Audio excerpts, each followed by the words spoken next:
আমরা মকবুল হোসেন নামের এক শিল্পীকে পেয়েছি।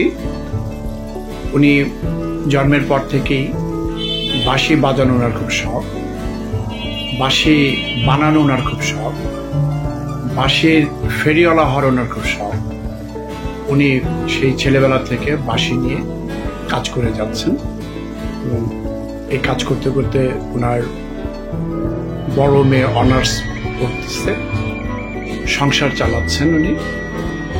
এবং উনি মঞ্চে নাটক করে থাকেন, বাংলাদেশের বিভিন্ন অঞ্চলে উনি নাটক করে থাকেন এবং নেপথ্যের বাঁশির যে সুর বাজে এটা উনি বাজিয়ে থাকেন। আমরা ওনাকে আমাদের এই প্রতিষ্ঠানের বাইরে পেয়েছি, ওনাকে ডেকে এনেছি।